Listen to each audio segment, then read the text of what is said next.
Ethan Grayson was the epitome of arrogance and fraud, a wealthy man who believed his fortune could shield him from justice. As the courtroom filled with whispers and anticipation, Ethan walked in with an air of entitlement, dressed in a designer suit and exuding confidence that bordered on sheer disdain. He was not just any rich businessman. He was a financial mogul who had built his empire on deception, convincing hard-working families and small business owners to invest their life savings into fraudulent schemes. Retirement accounts were emptied, college funds vanished, and countless lives were left in ruins. To Ethan, however, it was all just business. Even as investigators uncovered overwhelming evidence, falsified records, manipulated financial statements, and testimonies from former employees, he remained unfazed. He believed his high-powered lawyers and deep pockets would make the charges disappear, just as they had in the past. When the trial finally began, Ethan's arrogance was on full display. He dismissed the proceedings as an inconvenience, ignored courtroom decorum, and barely acknowledged the victims who had lost everything because of his greed. Among them was Angela Martinez, a widowed mother of 3 who had lost her home, and Peter Vaughan, a retired firefighter whose dreams of a peaceful retirement were shattered. Their heartbreaking testimonies painted a clear picture of Ethan's actions, but he remained indifferent, scrolling through his phone and whispering to his lawyer as though the trial were nothing more than an amusing spectacle. The press captured every moment, and headlines labeled him as the embodiment of unchecked privilege. Yet Ethan was convinced that public opinion was irrelevant. Money, after all, had always been his safeguard. But Ethan underestimated Judge Monica Lee. A no-nonsense judge with an unwavering commitment to justice, she saw through his manipulation. Despite his dismissive attitude, the trial pressed on, exposing his crimes in painstaking detail. When the prosecution presented damning emails where Ethan instructed his team to deceive investors, the courtroom fell silent. Even then, Ethan smirked, treating the moment with utter disdain. But his confidence shattered when Judge Lee delivered her verdict. 25 years in federal prison with no parole, and the immediate liquidation of his assets to compensate his victims. For the first time, the color drained from Ethan's face. He protested, shouted, but it was useless. Justice had prevailed, sending a powerful message that no amount of wealth or influence could place someone above the law. The trial of Ethan Grayson was one of the most anticipated courtroom dramas in recent memory. The atmosphere inside the packed courthouse was electric, with spectators, reporters, and victims all waiting to see if justice would finally be served. Ethan, a billionaire with an empire built on deceit, entered the room with his signature arrogance, dressed impeccably in a designer suit, his smirk unwavering. He carried himself as if he were attending a business gala, rather than standing trial for defrauding hard-working families out of their life savings. His confidence seemed unshaken, as though he still believed that his wealth and power would insulate him from the consequences of his actions. For years, Ethan had cultivated an image of a brilliant investor, a man who could turn financial dreams into reality. He promised small business owners and middle-class families a secure future, urging them to invest in what they believed were legitimate opportunities. In reality, these were nothing more than elaborate scams. Retirement funds were drained, mortgages were defaulted on, and families found themselves in financial ruin. The evidence against him was overwhelming: falsified documents, bank records, and testimonies from former employees who had turned against him. Despite this, Ethan remained defiant. "I have the best lawyers money can buy," he had told reporters outside his Malibu mansion before the trial began. "This will blow over." It always does. But as the trial unfolded, his confidence was met with an unyielding force. Judge Monica Lee. A woman known for her strict adherence to justice, Judge Lee commanded the courtroom with quiet authority. She refused to be swayed by Ethan's wealth, influence, or dismissive attitude. From the very beginning, It was clear that this trial would not be another example of the rich evading justice. Ethan, however, refused to acknowledge the gravity of the situation. He leaned back in his chair during witness testimonies, rolled his eyes during cross-examinations, and even whispered jokes to his attorney as victims recounted their heartbreak. Angela Martinez, a widowed mother of 3, tearfully described how losing her home left her and her children sleeping in their car for weeks. Peter Vaughan, a retired firefighter, shared how decades of saving for his retirement had been erased by Ethan's greed. The courtroom was heavy with emotion, yet Ethan barely looked up from his phone, treating the proceedings as an inconvenience rather than a reckoning. His arrogance only fueled the public's outrage, and the headlines painted him as the epitome of unchecked privilege. Then came the moment of reckoning. As the courtroom fell silent, Judge Lee delivered her verdict, guilty on all counts of fraud, conspiracy, and obstruction of justice. She condemned Ethan for his blatant lack of remorse and disregard for the victims. The sentence was harsher than anyone expected, 25 years in federal prison with no possibility of parole, and the immediate liquidation of his assets to compensate the victims. Gasps filled the room. Ethan, for the first time, looked stunned. His smirk faded as reality set in. He erupted in anger, shouting protests, but the judge remained unmoved. As bailiffs escorted him out, the courtroom erupted in applause. Justice had been served, proving that not even the wealthiest individuals could escape accountability. Judge Monica Lee was not the kind of judge who tolerated arrogance or manipulation. From the moment she entered the courtroom, she carried an air of authority that demanded respect. Unlike many others who had crossed paths with Ethan Grayson, she was not impressed by his wealth, his reputation, or his smug confidence. She had built her career on upholding justice, and she had no intention of letting a man like Ethan make a mockery of the legal system. As she took her seat at the bench, she remained composed, her face unreadable. But those who knew her could tell. She had already seen through Ethan's games. Throughout the trial, Judge Lee watched as Ethan disregarded the severity of the charges against him. He dismissed his victims' testimonies as insignificant, smirked when presented with damning evidence, and treated the courtroom as if it were his personal stage.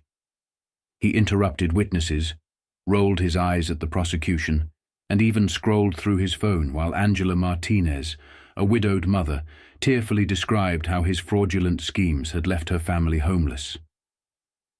Judge Lee didn't react immediately. She didn't need to. Her silence was powerful, her authority unshaken. But the weight of her judgment loomed over the proceedings like an impending storm. When the prosecution presented emails where Ethan explicitly instructed his team to falsify records and deceive investors, the courtroom was stunned into silence. The judge let the moment sink in. Ethan, however, remained as dismissive as ever, brushing off the evidence with condescending remarks. His arrogance had worked for him before, but this time he had miscalculated. Judge Lee wasn't one to be intimidated, and she wasn't one to allow disrespect to go unpunished. Finally, the day of sentencing arrived. The room was packed, the air thick with anticipation. Ethan sat at the defense table, still confident, still convinced that his wealth and influence would protect him. But when Judge Lee began to speak, her words cut through his delusion. She condemned him for his greed, his disregard for the suffering he caused, and his complete lack of remorse. Then, with unwavering certainty, she delivered her sentence. 25 years in federal prison with no parole, and the liquidation of his assets to compensate his victims. For the first time, Ethan Grayson looked shaken. His confidence cracked, his smirk disappeared. He tried to protest, but it was too late. Judge Lee had made it clear, no one, not even the richest and most powerful, was above the law. The final day of Ethan Grayson's trial was unlike any other.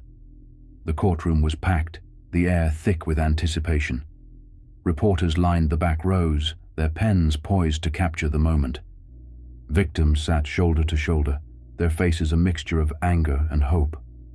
For months they had waited for this moment, the day when justice would finally be served. Ethan, however, seemed unfazed.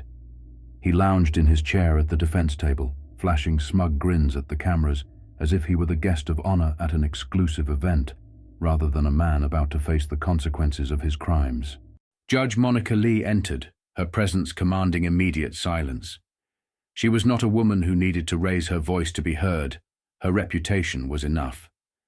Everyone in the room had seen how she had handled the trial, calm, deliberate, and unwavering in her commitment to fairness.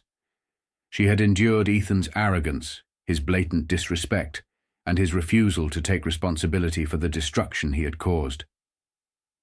Now, it was time for her to speak. "Mr. Grayson," she began, her voice steady, "you have been found guilty on all counts of fraud, conspiracy, and obstruction of justice. The evidence against you is overwhelming, and the testimonies of your victims paint a clear picture of your actions. You manipulated, exploited, and destroyed the lives of countless people, all for personal gain." Ethan leaned back in his chair, his expression unreadable, though a flicker of unease crossed his face. Judge Lee continued, her voice growing colder.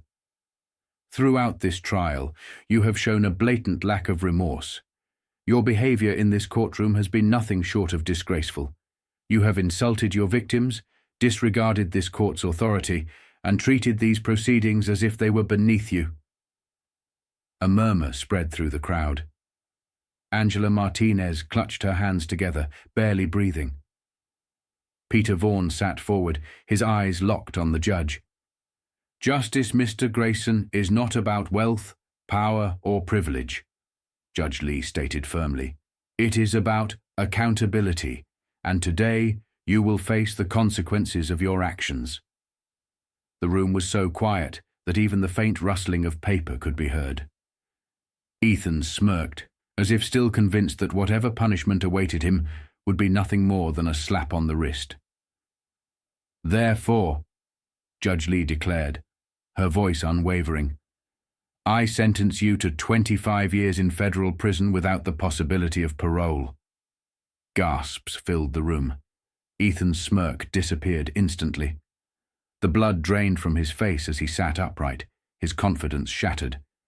He had expected a reduced sentence, maybe a few years in a cushy facility. Not this. Judge Lee was not finished. "Furthermore, I am ordering the immediate liquidation of your assets. Every dollar you stole will be returned to the families you devastated."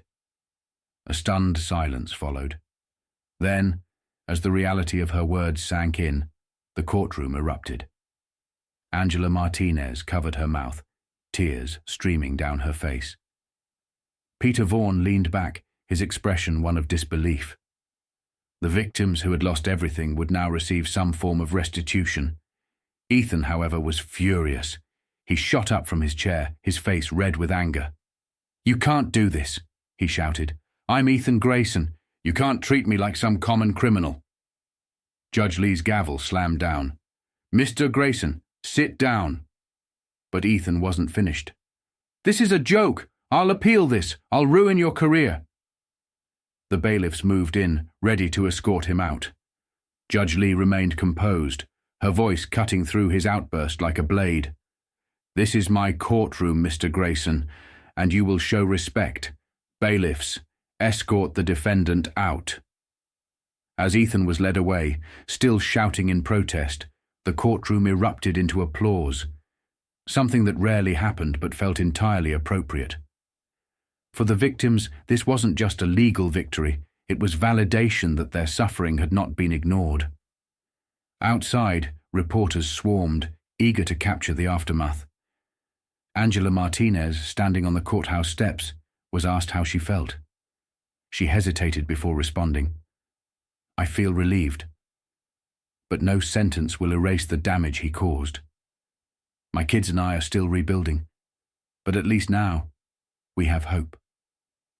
Nearby, Peter Vaughan spoke with an old friend. "It's not just about the years he's getting," he said.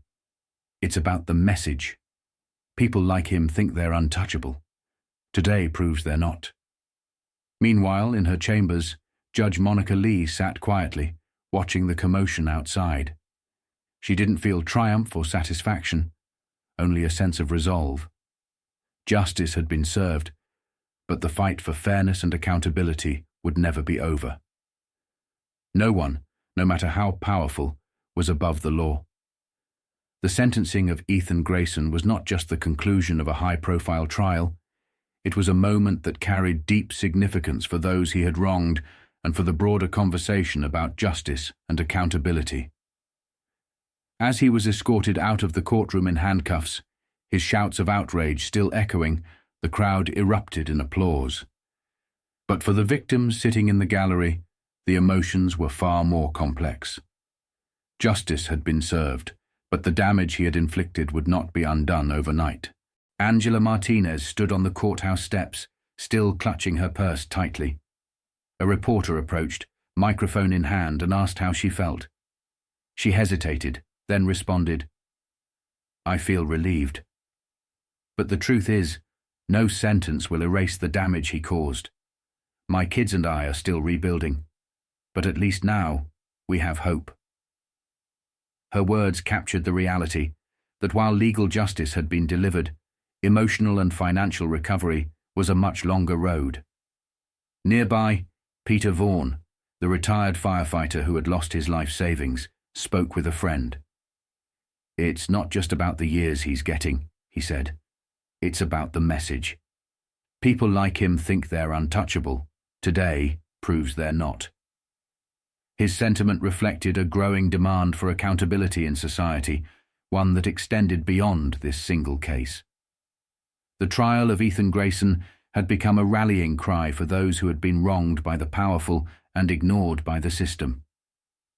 Judge Monica Lee, the unwavering force behind the courtroom's final decision, watched the aftermath from her chambers. She did not feel triumph, nor did she celebrate. For her, justice was not about personal satisfaction, but about ensuring fairness. The legal system was often criticized for favoring the wealthy, for bending under the weight of money and influence, but today it had stood firm. Today it had shown that no amount of privilege could place someone above the law. In the weeks that followed, the case continued to spark conversations across the country. It was more than just a courtroom drama. It was a reminder of the resilience of ordinary people and the importance of integrity in a world where greed often went unchecked. Ethan Grayson's downfall was a testament to the fact that power without accountability would eventually crumble. Perhaps the most moving response came from Angela's youngest daughter, Sophia, who wrote a letter to Judge Lee that was later published in a local newspaper. "Thank you for standing up for my family," it read. "Thank you for showing us that people like Ethan Grayson can't get away with hurting people like us. You didn't just give us justice, you gave us a second chance." And with that, the story of Ethan Grayson became more than just a legal case. It became a symbol of hope, resilience, and the enduring belief that justice, no matter how delayed, must always prevail. The trial of Ethan Grayson serves as a powerful reminder that justice must prevail, regardless of wealth or status. In life, integrity is the foundation of true success, and no amount of money can erase the consequences of deception. Ethan's downfall teaches us that power without accountability is fleeting, and that arrogance often blinds individuals to their own vulnerability. For older generations, who have witnessed both the rise and fall of those who misuse their influence, this case reinforces the importance of wisdom, ethical leadership, and resilience. It is a testament to the idea that honesty and moral character endure far beyond material wealth. The victims of Ethan's fraud remind us that trust should be placed in integrity, not in illusions of grandeur. While financial losses can be devastating, the real measure of security comes from strong communities, fairness, and accountability. Ultimately, justice is not just the responsibility of the courts. It is something we all must uphold. Whether in personal relationships, business, or leadership, ethical choices shape our legacies. In a world that often rewards greed, let us remember that true respect is earned through honesty, not power.